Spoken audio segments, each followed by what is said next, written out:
Okay, hello everyone. My name is Rock, and this is Hype. And today we're going to talk about apartment finding in China, just kind of like the details around that process. So yeah, we're gonna talk to you, give you an idea of a few things. We're gonna talk to you about how people find apartments, how we found our apartment, and we're going to give you a tour of our apartment as well as talk to you about the neighborhood where we lived at. So yeah. So usually the way people find apartments in China is they either use a someone that they know, but that's hard because you just arrived there. So the second thing would be to find a realtor, and that realtor is usually someone that may be bilingual, so they're able to speak some English and Mandarin, and this allows them to be able to broker deals with those owners of the apartment.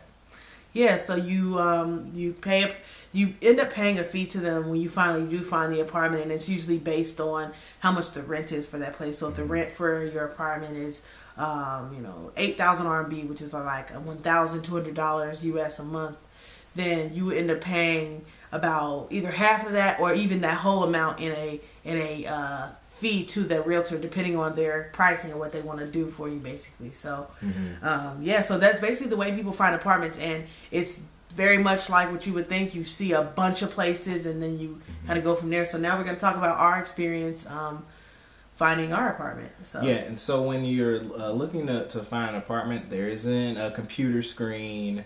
There isn't someone just showing you pictures on the table. You're physically going out to these locations and seeing these locations. And so when we first arrived, we went to see about 10 to 13 apartments in one day.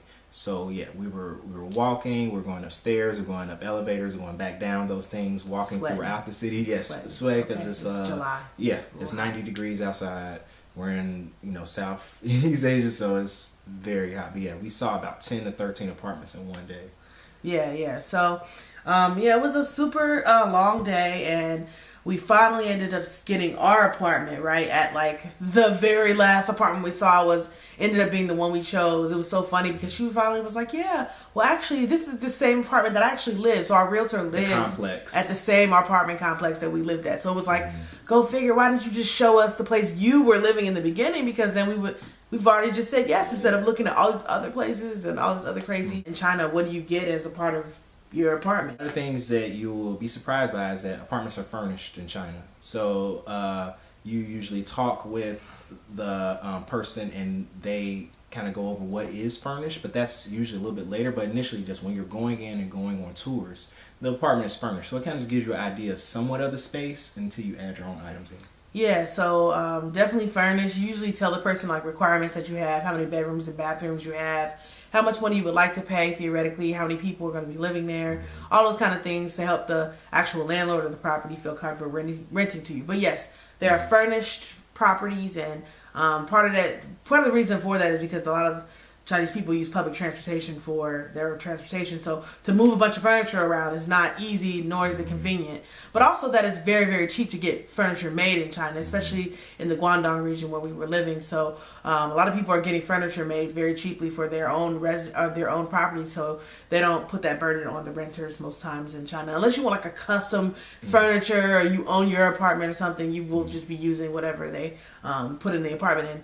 And you get to decide what you want in an apartment. There's a listing depending on the landlord. Depending on the landlord, you have a list and you say like, oh, I want a microwave, I want this oven, I would like to have a washing machine. Various amenities that you would like to have. I would like to have a bookcase and a desk in this area here, and you can kind of give them a picture.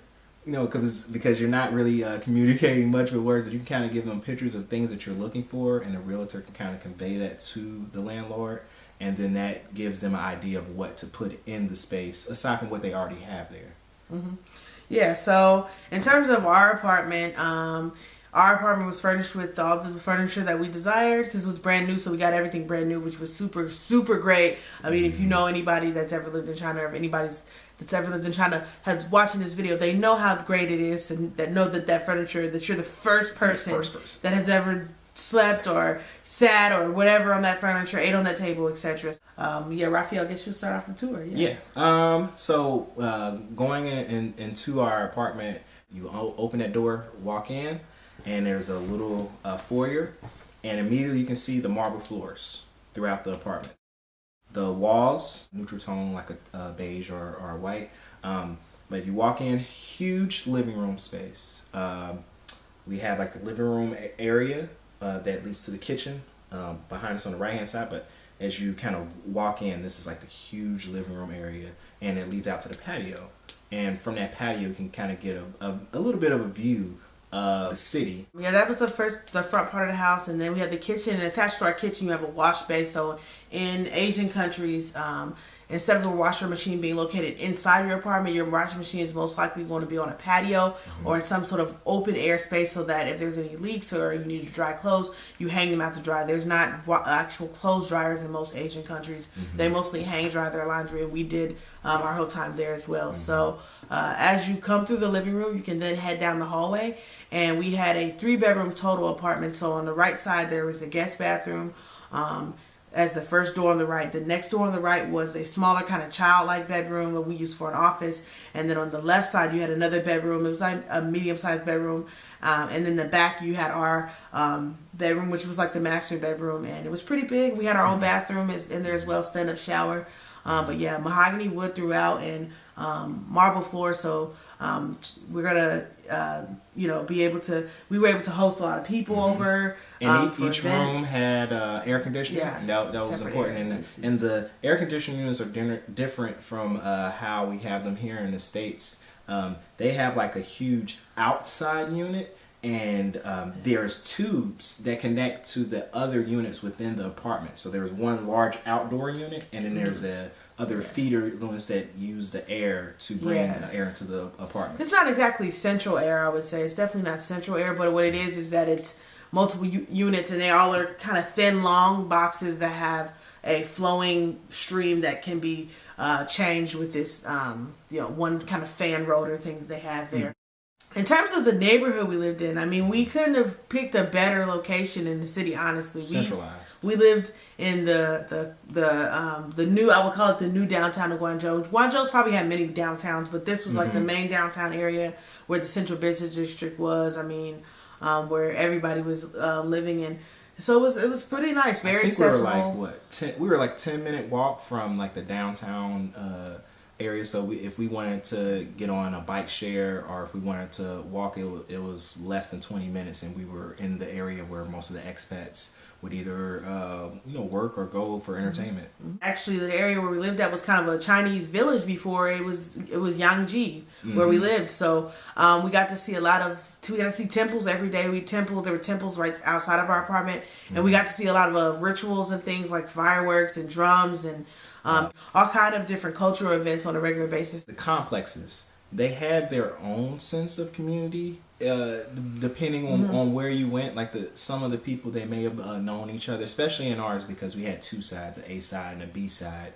And more of the bigger families kind of lived in the A side, and then more of like independent people, like singles and stuff, they may have lived over in the B side. We got to see a little more family interaction where we live. So we got to see some of the older people that lived there, but also some of the younger children that were going to school. Yeah. So, in terms of Chinese apartment complexes, the size of the complexes, they're really big, they're giant.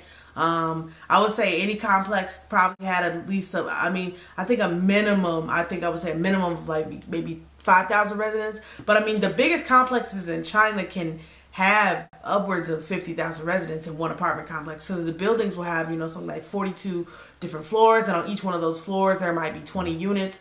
So the apartment complexes are really big because they do have the largest population. So if you have any questions or anything like that, make sure you let us know, and don't forget to like, subscribe, and comment below. All right. Bye. All right. Thank you.